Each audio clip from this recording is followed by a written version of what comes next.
Hello, and welcome to the How to Exit podcast, where we introduce you to a world of small to medium business acquisitions and mergers. We interview business owners, industry leaders, authors, mentors, and other influencers with the sole intent to share with you what it looks like to buy or sell a business. Let's get rolling.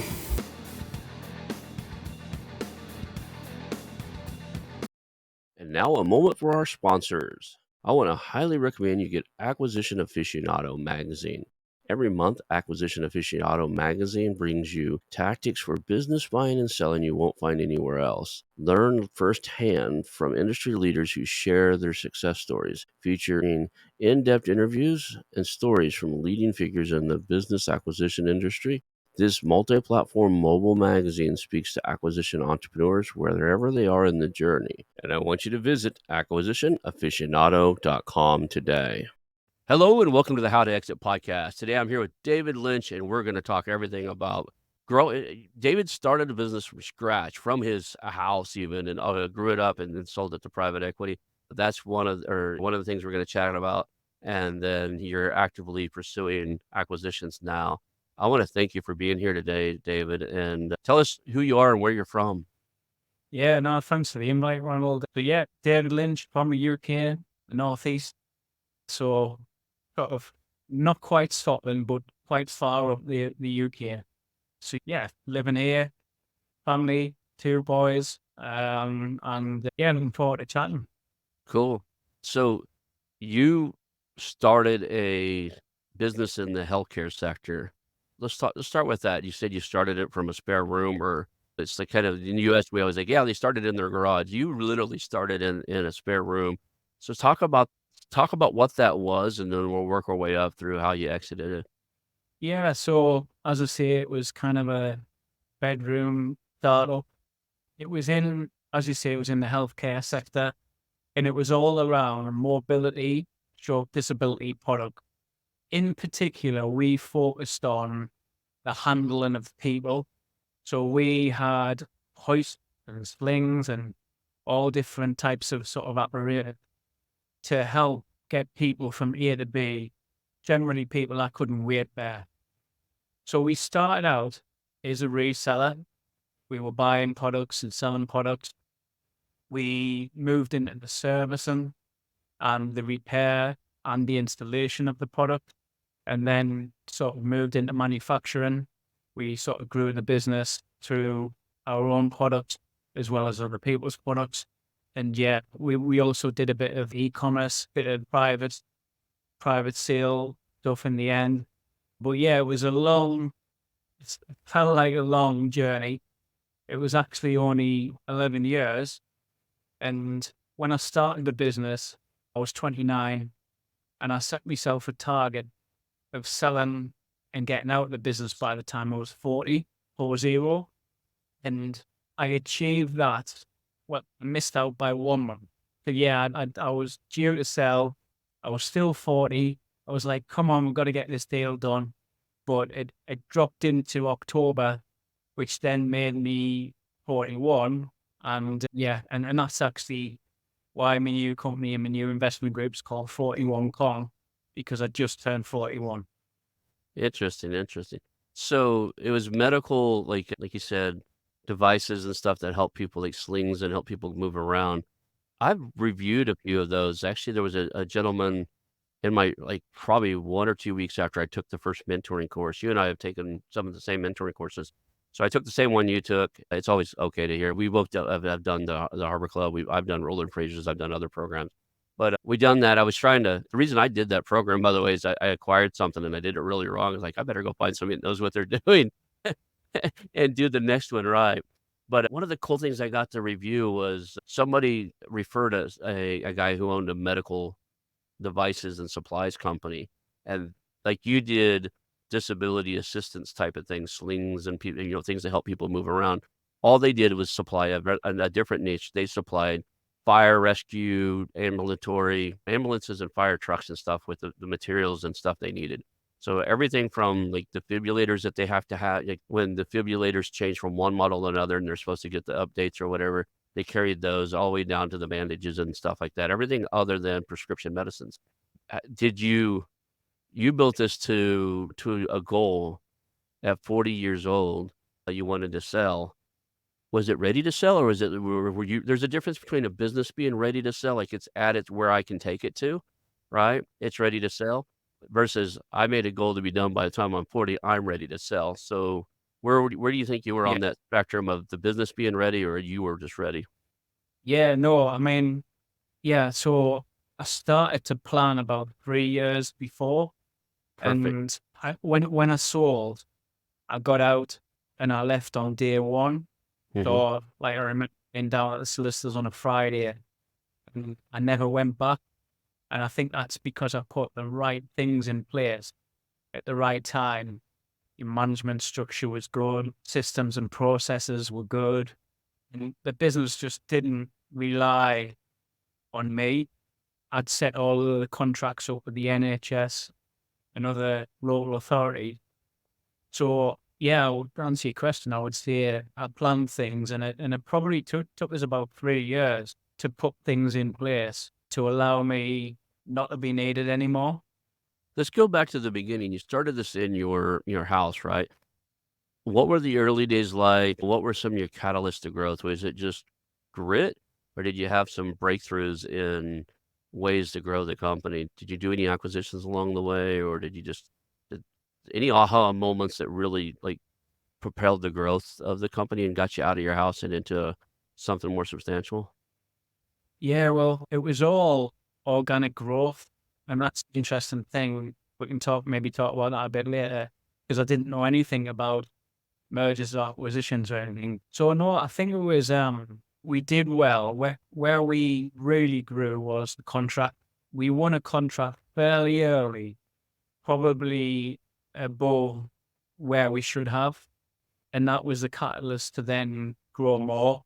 So we conquered the northeast of England with local authority contract, and then the challenge was working outside of that area, and in the end, we ended up down as far as like London and the surrounding areas. And it was a case of putting that infrastructure in place to be able to do that. So winning the contracts with the NHS was good for many reasons. And then one of the reasons to start the manufacture was to really drive our margin, our gross margin up, which obviously was part of the strategy of exit. So yeah, I would say that the biggest sort of area of growth came from winning the public sector contracts, and it was like repeatable, predictable revenue.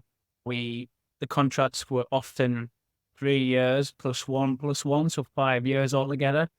These things took a lot of time to put together, but if you did win them, then sort of then really catapulted your turnover, and that turnover was secure for a good number of years.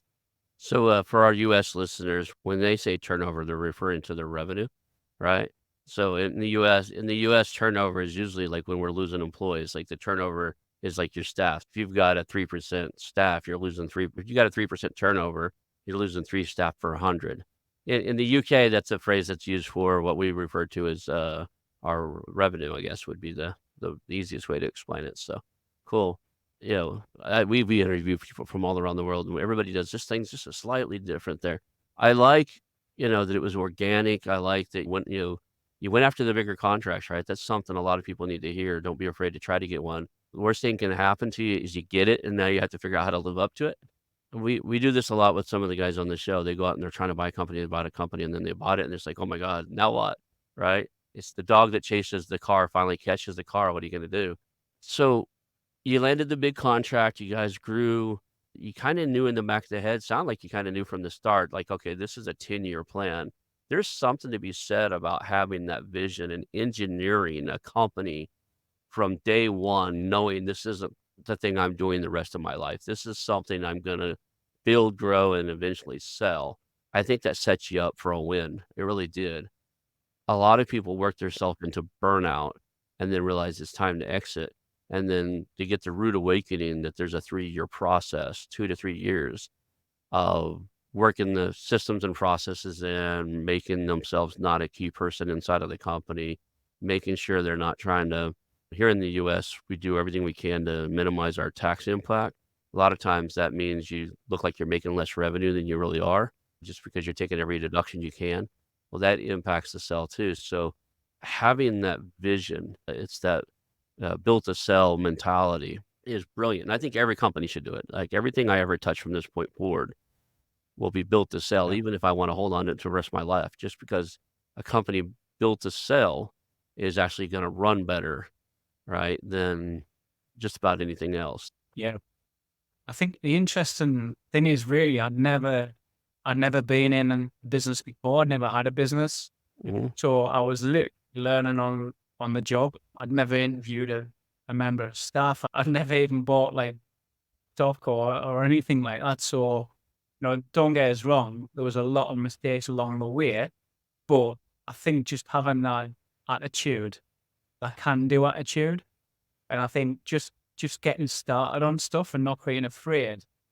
And I think that's what helped us get to where I wanted to be. And I think when I did sell and I stuff like that, yeah, the money is great, but the experience you get, like, it is going through all of that. It was brilliant. And yeah, I think the people that helped me along the way, that's one of my motivations now, to give a little bit back to others. I'm trying to think that you grew this thing from 0 to, you mind giving us a kind of a range of what the top end of it was, like what the turnover was, your revenue was at exit? It was 8 figures. It was 8 figures, and when we actually sold, and that was made up of different components. So the supply, installation, and maintenance, which were the contract, the manufacture of our own products, and we had like a little distribution network in the UK and some abroad, and also a little bit of e-commerce, direct sales. So it was made up of those areas. But ultimately, the large sort of trade buyer who were private equity backed, ultimately what they wanted was the contract side. I don't think done a lot with the manufacturing. I don't think done a lot with the e-commerce, but the contract side, the contracts that we had were product areas that they didn't have. So it was kind of just like an easy route for them to get into what we call the patient handling arena. So they were doing more of a strategic acquisition then, because they're wanting to buy your contracts and your connections with all these, companies and stuff. Most often, it's because they have other products and they wanna cross-sell and upsell to them, right? You built something you built an in to a market they wanted to be in. That's great. Usually they pay a higher multiple too. That's usually a higher exit than just a straight PE firm that you're the first thing they're buying in that space, or an acquisition entrepreneur like one of us would go out and pay. The strategic acquirers usually will pay more. So that's what we all hope to do, right? In the acquisitions and the entrepreneur world is pick up a company like that, do a few changes to it, run it for a year or 2 or 3 or 5 or whatever, and then sell it to the strategic buyers because they pay a higher multiple. Yeah, yeah, exactly. And they continue to do that. And, they have bought all over Europe and think the world as well. So I don't know where they're up to now, sort of turnover wise, but uh, pretty big. And yeah, the healthcare does bring an attractive multiple. So it's definitely the right sort of sector to be in if you're going to do this sort of this organic build, scale, and sell. What was your during your 3-4 window when you're getting ready to sell, what was your biggest roadblocks or the biggest challenges to get it truly ready? I imagine through the process, you weren't aware that all they wanted was the contract side, so you were probably trying to fix it all, right? You had all these different branches, and you're trying to get standard operating procedures and all that and everything in place. But what were some of the bigger challenges and some of the things that were different than what you had expected, right? You thought you were gonna do X, and it just took longer or was harder to do. Yeah, I think our culture was very entrepreneurial, and not that mean you do what you can for the customer. You go above and beyond for the customer, and you solve their problems, but actually in the background, you're creating a lot of chaos. and, and we certainly created a lot of chaos. And there was a lot of human error. And there was a lot of like staff were probably a little bit fed up and disgruntled of always having to do last minute things. So we spent a lot of time on the systems and the processes, getting things right, implementing software so that we could still delight the customer, go above and beyond for the customer, but we knew that we're getting it right in the background and stock was getting recorded properly and stock was always there when we needed it and we weren't begging from here to solve this problem over here. So I think that the systems and the processes and putting that in was the biggest challenge because it's not just a factor of your time. It's getting everybody on board and changing the way you do things. We had a lot of engineers going out and they started to use tablet. They had to record things in a certain way. They had to upload photographs and everything. So it was a culture shift for the right reasons, but probably not many people understood why at the time. I get that it was a culture shift, and I can see that there's entire sections of business libraries written about, like, change and books like Who Moved My Cheese and all that, and people the human psychology's, resistance to change. The process of getting people on board, did you communicate to, anybody early on that you were preparing to sell, or is that something you kept to yourself until the very end? No, I never indicated that, but I guess what I probably did was flirt with the potential buyers. Some of my marketing activity and thought were position ourselves in a way that was attractive to the competition. Mhm. So the big boys probably knew that I did want to sell, although I never said that until we got into the discussions further down the line. Yeah, when you were looking at replacing systems and putting systems and processes in, did you take a look at what the top, say, 5 or 10 potential acquirers were using and choose something that was common amongst them? Like, I see people doing that with accounting and stuff like that. Like, okay, everybody in our industry is using QuickBooks still. We probably should stay on QuickBooks, or everybody in our industry is using a Zero. We probably should go ahead and implement that because that's going to be a lot more appealing. Did you take a look at what the people that you would love to sell to, what they were using before you chose a software solution to implement? I think that's a brilliant idea. And honestly, we didn't. We chose something. So we used Salesforce. What we did and what was the game changer was we got a local software developer company to bespoke the system to us. The cost of Salesforce is very affordable. However, we spent a lot of money designing this to our exact needs. So in one respect, it was off the shelf and universal. In the other respect, it was bespoke to us and our industry. And yeah, no, so I think to be fair, it was probably more advanced than what the acquirers were using at the time.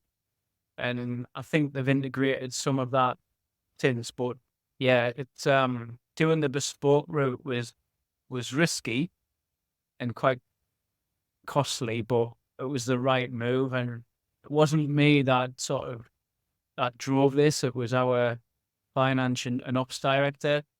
And I was like, no, I don't want to spend all this money on software, but it was the best money was spent. So now I champion this. Although I'm not a systems and processes guy, I champion how much that can improve your business. Yeah, I've been through that a couple of times. I told you before we started recording, I was in the IT space for a while. One of the anti-spam companies I worked for, they wanted a new CRM for their sell guys. We built something from a custom platform that was really cool, was doing a lot of automation for them. It was kind of a new startup. And then the new sales rep guy, they hired a retired famous football player. I don't even remember which one it was, but he's in sales now. He's some famous quarterback from years and years ago. to be our director of your VP of sales, and he said he wouldn't take the job unless we moved over to Salesforce because that's what he knew. So I'm familiar with it. It looks cheap or affordable on the front, but the implementation and customization of it was even then, this is 2000, probably 5 or 6, I don't remember, maybe earlier, maybe 2001 too. But even then was tens of thousands of dollars to 50, 60, $70,000 to get it customized for a company of 100. At least they didn't have us use what I jokingly refer to as Confusionsoft, right? Infusionsoft was the one of the ones out there that a lot of sales guys liked and did sales automation and stuff, and that was insanely confusing and painful.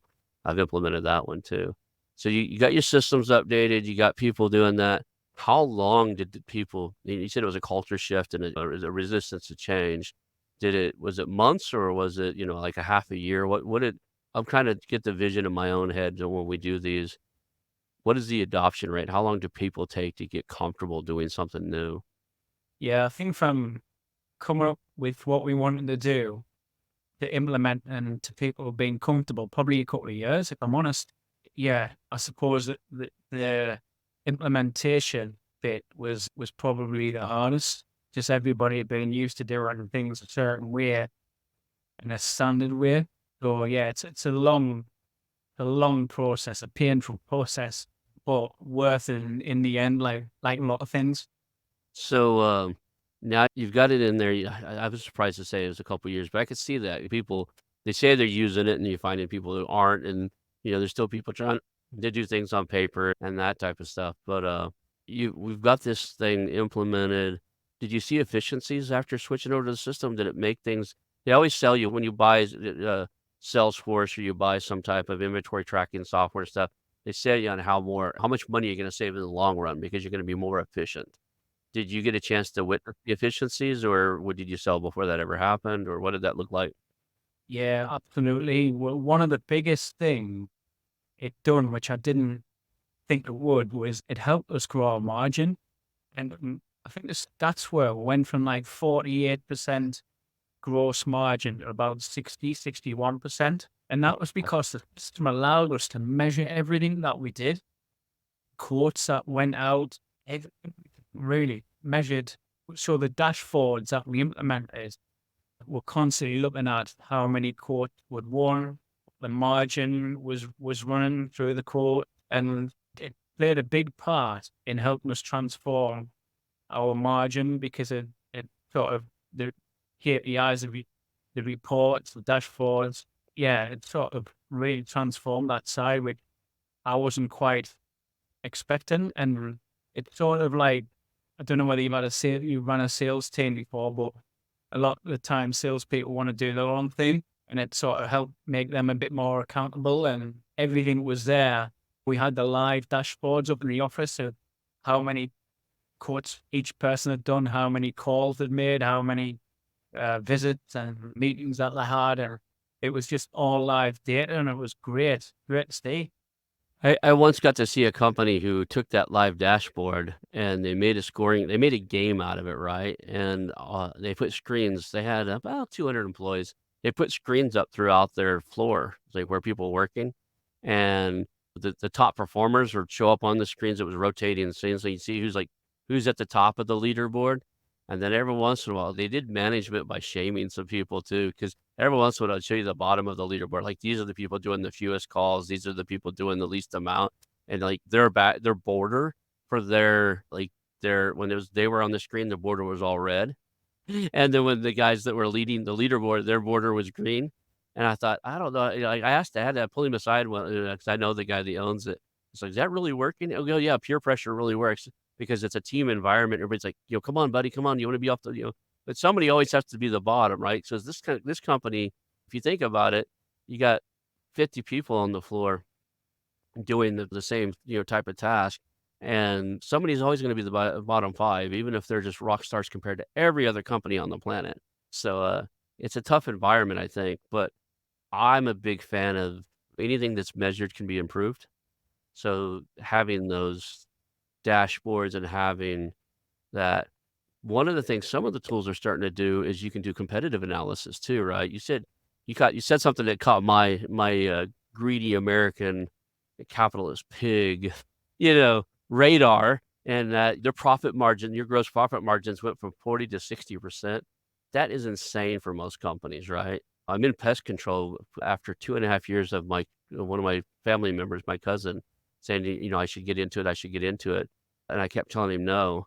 I started looking at mergers and acquisitions and I've seen some of them on sale for like biz by sell, and they were claiming 30 to 40%, 50% profit margins, like BS. And I started doing the research, and when I did, I was like, wait a second, why am I telling him no? We should probably go look at this. That's a high profit margin, gross profit margin. But here, if I was in your sector doing what you're doing and trying to hit those profit margins, I'd probably be going after government contracts because they tend to pay more. Did you end up having government contracts on that, or was it this is just the normal medical device industry has a high profit margin? Yeah, no, I think the margins in the industry are probably higher than most, but Mhm. the side of it, the actual contracts themselves were fairly tight, but it was the opportunities and the other stuff that you got around it where it was probably led to the higher margin stuff, some of the work, some of the bigger projects. So I guess to give you an example, we might have a contract to cover the whole of a region, and that was in supply, install, and maintenance. But through the people we met and through the recommendation, we would be quoting for like brand new school builds and brand new hospital builds and just the opportunities to sort of, what's that sort of marketing technique where you go in at a certain margin and then it's the work you get on the back of that helps you sort of drive your overall margin. But that's one of the reasons to start to manufacture as well, which massively helped because once we had the footfall and we had the contracts in place, then it was just a case of converting some of that to our own products, which obviously drove the margins up. Were you guys, it's okay to say you're not gonna tell me, but what was the price range, or not the price range of selling, but the actual, like, you were doing 10,000,000 in turnover revenue a year, 50,000,000. What was the when you exited, what was your peak?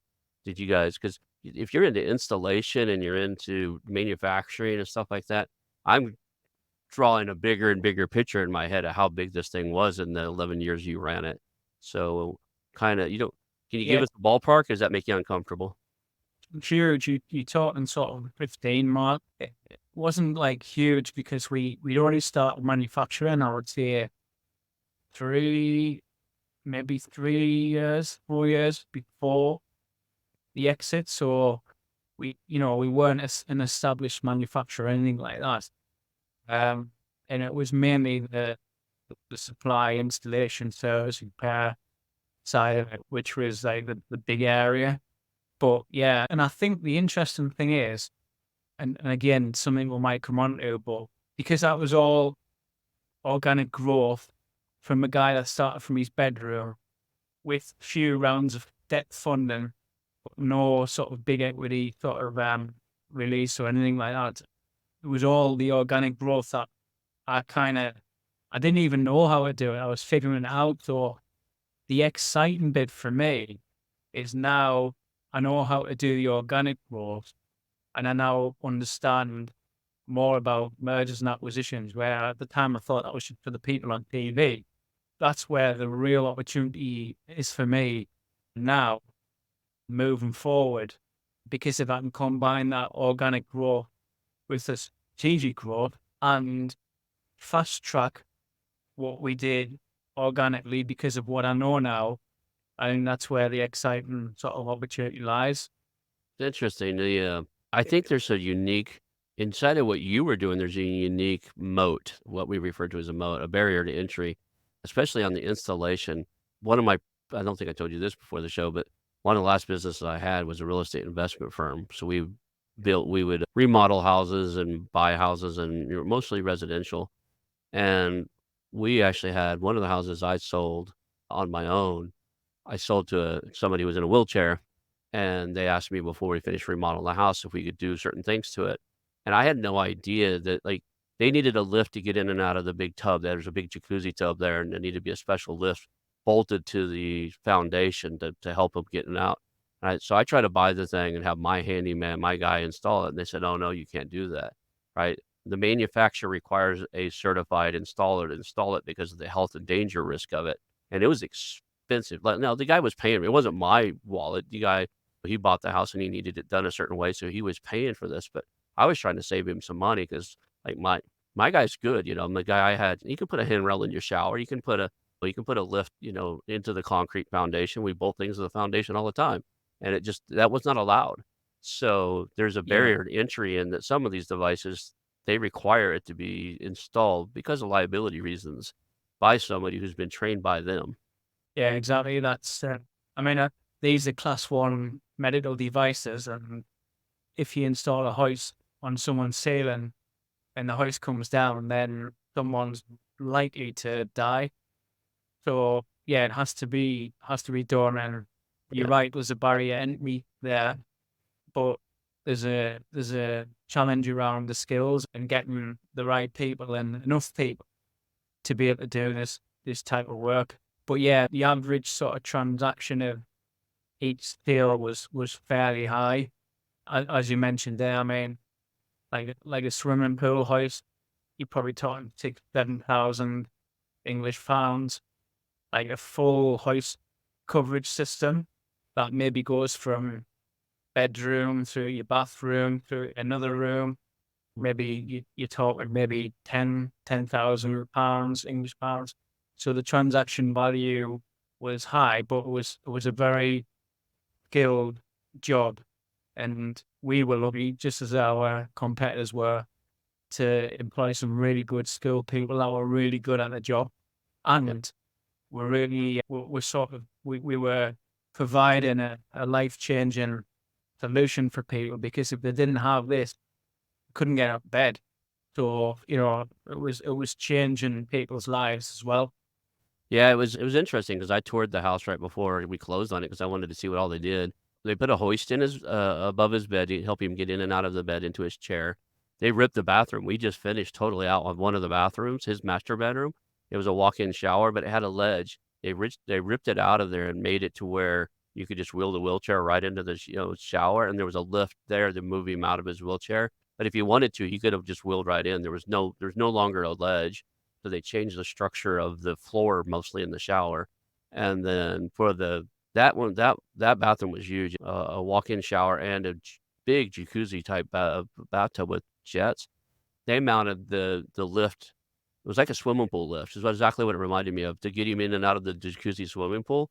They mounted that to the foundation because it was a big hydraulic looking thing, and then above his bed, there was something hanging from the ceiling that helped him get in and out of bed, and then I'm trying to think there was something else in the house. The guest bathroom had different handrails and stuff like that, so I guess he had some friends that needed help and stuff. So, but even the bathroom he just didn't intend on using, they modified, and then the kitchen, they took one side of our cabinets out and made them narrower because the kitchen was a galley kitchen, and it was a little too narrow to you could wheel in, but you'd have to back out, I think, instead of turning full around if you wanted to go. So they just made a narrower set of cabinets on one side. They did a lot of work to it, but, it was a specialized team that went in and did it. Yeah.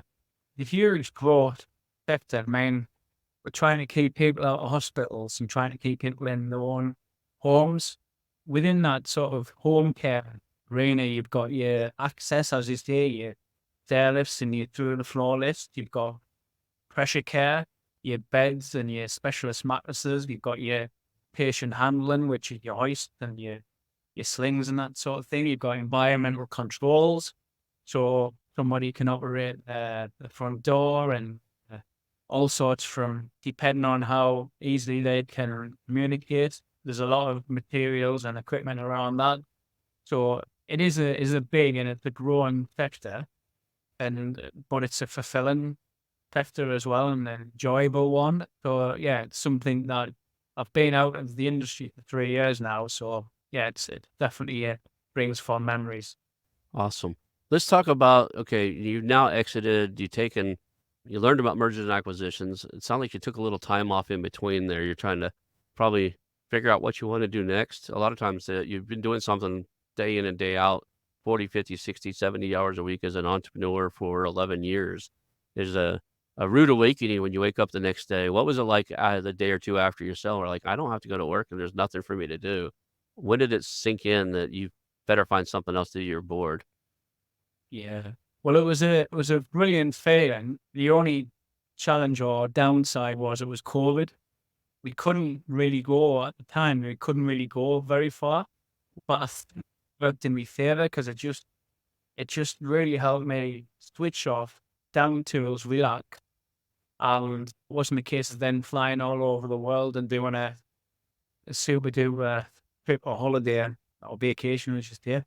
And yeah, so I suppose it's probably took me 3 years to really, I would say, get my sort of mojo, get my motivation back because I have really enjoyed just not being accountable to anyone, just having a bit of financial freedom and being able to do what I want when I want. And that still forms part of what I want to do going forward. But it is a really good feeling. And I would always say, people say to me, should I sell me business? When should I sell me business? I think that the best time to sell your business is when somebody's prepared to buy it. And it's amazing what you can do when you haven't got the day-to-day pressures. I've discovered things that I didn't even know existed in new areas and new passions. And I think that's a massive part of having a capital event and having an exit. You've got just your time to discover new areas. I think that COVID might have helped you. A lot of business owners tie their whole sense of identity around their business. Now you did something really cool in the fact that you prepped for 3 years, you made yourself not a key person in the company. So you kinda had a time to ramp down to where you already kinda knew when you left it didn't need you and it was already in good hands. Because if you totally prepped it for sale, it was running well with or without you, right? So a lot of the times people, when they leave a company, they're just the back of their head is, "Where is it gonna go? Is it gonna survive?" You took care of that by preparing it properly for exit. But, and then you kinda COVID might have helped in the fact that you didn't have a choice but to sit there and think because you couldn't go anywhere and do anything else. So, it wasn't like you were traveling the world the day after you exit, you got your wire transferred into your account and you went on a world trip and realized, "Oh my god, this isn't as fun as I thought it would be." You got to spend a month, 2 months, 6 months, whatever it was, in semi-isolation, meditation, figured out what you wanted to do, and as soon as it broke loose, I'm sure you did get to go see things and do things and enjoy that freedom, but, you got to go through that process in a different environment than most people would have. Probably fairly thankful that you were financially able to do it because a lot of people were really hurt during the COVID. Their businesses, especially when they're B2C customers, their businesses really hurt during that time frame. We were lucky because again, company and or group that bought us, they were in like the space of manufacturing beds and mattresses and all different stuff for the NHS, and so they didn't. If anything, their business did grow during these times, and it did affect our business to a point, but not that much compared to most other businesses. Let's jump into what you're doing now, right? For the last 10 or 15 minutes here, let's talk about, okay, you're back into the game. It sounds like you've got together an acquisition group. You're maybe back in the same sector, but what is it that you're up to now? And we'll just kind of dive into that. Yeah, so I had a 3-year non-compete. I've got a guy local to me, Ross. He's got a medical background, healthcare. He started off as a physio, and he's done very like amazing things in the space. And he started in the mergers and acquisition space before me. And we just, funny enough, we just met. We knew each other on LinkedIn, but we met in the airport on our way to the Harbour Club Deal Fest in Dubai. And we just got talking and we just said like, what you're doing, what I'm doing. And we said, let's get together. Let's get together and really go at this. So cut long story short, we're on a buy and build strategy. We're still in fairly early stages. We've got 2 or 3 deals that are progressing, couple in the UK and and a fairly big one in the US. So that again, it's back to having a learning curve. I learn from Ross. I've learned from other people in the space, but again, just going back to what I said before, I'm going to combine that organic growth and those experiences with the strategic growth and buying companies.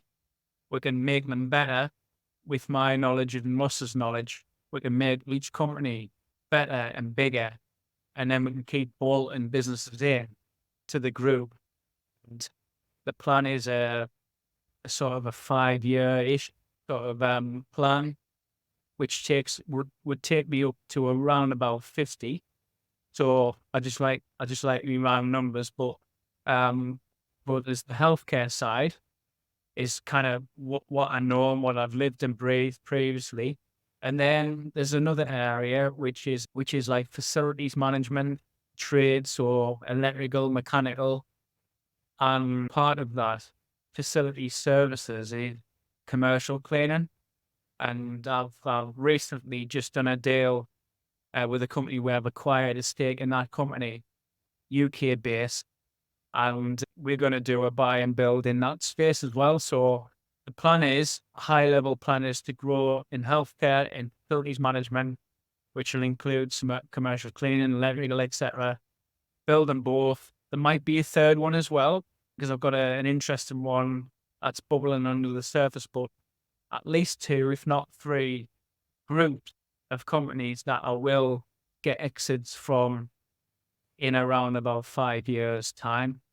I have a buddy here in California. Years ago, he did the commercial cleaning, and he had a heck of a time because here in California, in a lot of places, it's all about labor cost, right? To be competitive in the commercial cleaning space and bid competitively. And he had big clients, hospitals, and he had two or three. I think he had two hospitals and some major big corporations that they went in and did cleaning. And he had staff that were trained in swapping out like the medical supply, the hazardous waste boxes and all that. So he went through the thing and got some people certified in different things. But labor was, I always ask him, what's your biggest challenge? And he says, finding labor that's affordable enough that I can compete on these contracts. Because you got to pay people right and pay them enough that they hang around. Cleaning job's kind of a low level job, so it's not a high paying job. But if I pay enough to keep people around, often I can't compete on the contracts, right? It's an interesting problem to solve. You're just getting into that space. Do you see that in the UK too, where your biggest component of that business is cost of labor? Yeah, absolutely. And I also think that's an opportunity as well, because the things that we did, our culture to be able to attract good people. They've already got some really good people. The business has already been going for like sort of 5 years or so. And yeah, they've got a good management team in place already. And that management team really looks after the staff. But again, looking at the positives, it's predictable revenue, it's contracted revenue. So it's very similar in that respect to what I've done before. And I really like that model. You know where you are month to month, kind of year to year. So I definitely see the positives outweighing the negatives in this sector as well. Yeah, and the cool thing with it is as long as everybody's held to the same standard, and nobody's playing against the rules, then everybody shares the same problems, right? All your competitors are having the same challenges of keeping good people and paying people right and stuff. On the medical side of what you're working on, are you back into like looking at medical devices and stuff like that? Or are you in, I know that you said physio for those of us in the United States, that's a physical therapist, something I see twice a week. But it's the guy helping injured people get back on track or helping people become more mobile and that type of stuff. So it seems like that there's a lot of alignment with the physical therapist world and what you did with your medical devices world, right? A lot of the stuff that, you know, somebody who needs physical therapy would need to use in their house to help them get there. You sold in your previous Yeah. company, so I can see where would have great alignment with Ross. But what sector? I mean, the medical fields is so huge. What Yeah. sector are you guys looking at? Yeah. So again, it's all around the sort of fancy names of technology, Mhm. and that all goes areas I mentioned before. So patient handling, as we did before, pressure care, access to your stair lifts and your ramps and your Oh, lift, so it's back in that. Cool. all of those areas. And then within them areas, a combination of manufacturers, distributors, and like a service and installation division. Mhm. There's a lot to go at there. But in theory, if we did want to go on past the 5 year mark, we could bring our own therapy services in. We could have our own care homes. You know, the possibilities are endless. And those profit margins are still huge. I looked at a company, I guess it's been almost a year and a half ago now, that they only did installation, so they didn't manufacture it or whatever, but they installed 3 or 4 different product lines of the walk-in showers, like the not walk-in showers, but the walk-in bathtubs. It has the bathtub with the door. You can walk in, sit in a chair, shut the door, and then fill it up, and it's self-sealed. Those things I never realized how outrageously expensive they were, right? But there's decent profit margins. Some of those showers and stuff are in the 30,000 plus dollars US.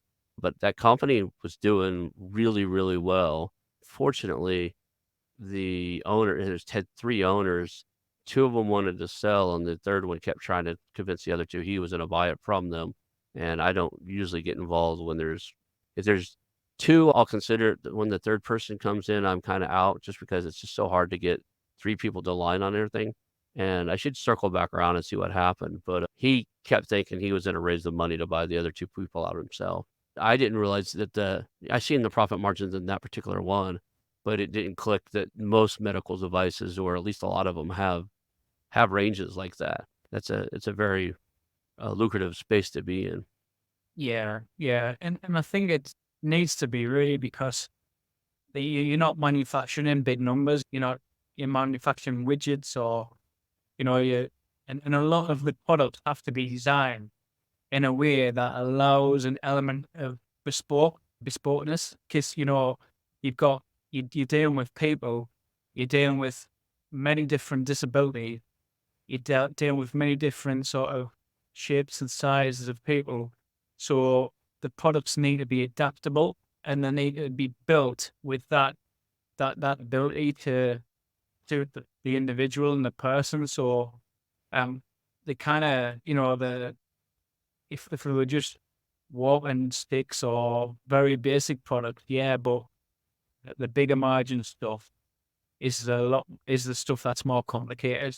So, I think there's a lot of cool technology devices too out there now that didn't exist, right? Like, my father-in-law's 80, and we have ring door cameras on his door and some other stuff, so he doesn't have to get up and go check the door if he want. He can just open the tablet and see who's bugging. If it's a sales guy, you can tell him just to go away or whatever. But there's technologies out there now that are on the open market that a lot of that help a lot of people who have mobility issues and stuff. What's a sector, is there anything inside of that industry, like, you just still steer clear of, that you're just not interested in? Is there danger zones or things that you see that are either low profit or you think is in the life of a particular product or something like that? If a company came across they're selling this, we're not even interested, we're not gonna look.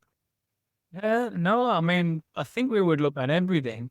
The most push specialist stuff is probably preferred. A company that just sells these mobility scooters, they're manufactured probably in China or there, and it's box. That's more like box shifting.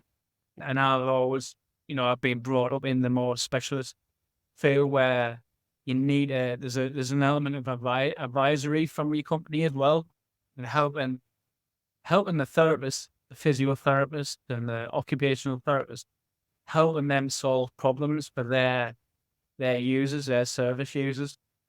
Well, I absolutely wanna thank you for everything you do. I don't say this on the show very often. I've used many of the devices. In my youth, I was very active. I raced dirt bikes and motorcycles. I've been injured quite a few times. I've had 6 knee reconstructions. Both my ACLs have been replaced in both my legs multiple times. I've used the wheelchairs. I've used things that help me get in and out of things. Even recently, I was in a car wreck. So right now, if I walk more than 200 yards, I have to use a specialized walker to make sure I don't fall. And I'm going through physical therapy of physio right now to get away from that thing so I can be more mobile. So I appreciate, the fact that you build companies like that, you provide services like that, and there are companies that can help people stay mobile and live on their own. Because these are minor injuries compared to what a lot of people have. I couldn't imagine living in a house where I have a hard time getting around my house.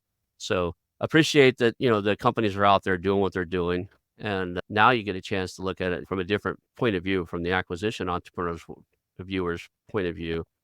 You did it right the first time, and now you get to go help other people do it right. You get to go acquire companies, be that safe pair of hands to take them from what they built to the next level. I look forward to seeing what you build. I look forward to maybe having you come back on here next year and go, here's where we're at, right? We're at 10 million already in revenue, 20 million, whatever it is. And you can bring Ross with you. I'm a big Ross has been on the show too. So, you guys can come on together and we brainstorm on where you're going and get the word out of what you're up to. So that would be fun. That'd be cool.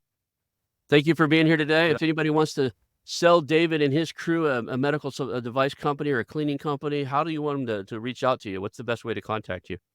Yeah, probably LinkedIn. Yeah, it's good to find us on LinkedIn. I'm fairly active on LinkedIn. Instagram as well. I spend a bit of time on there. So maybe we'll put the links in the description. And yeah, feel free to reach out if indeed you have got a company that you're looking to sell or even looking to grow, to scale and grow. It might be something we can help with. Awesome. Awesome. Well, thank you for being here today. We'll call that a show, and I'll make sure those links are in the show notes so that anybody who's listening can, if you're driving or something, just when you get to a stop, pull over, look at the show notes, the link to find David, and will be in there. And again, we'll call that a show. Thank you. I want to announce our new channel partners, the ITX Marketplace. Since 1998, ITX has created $5 billion in value by selling more than 225 IT businesses in 20 countries. ITX works exclusively with IT-enabled businesses generating between $5 million and $30 million who are ready to be sold, and M&A decision makers who are ready to buy. For over 25 years, ITX has developed industry knowledge that helps determine whether a seller is a good fit for their buyers before making the match. ITX Mergers and Acquisition Marketplace we have partnered with has a proprietary database of 50,000 plus global buyers seeking IT service firms, managed service providers, Microsoft service providers, software as a service platforms, and channel partners with Microsoft, Oracle, ServiceNow, and the Salesforce space. If you have an IT-enabled business you're ready to sell, I want you to visit the itexchangenet.com/marketplace. How to exit. That link will be in the show notes. Visit them now.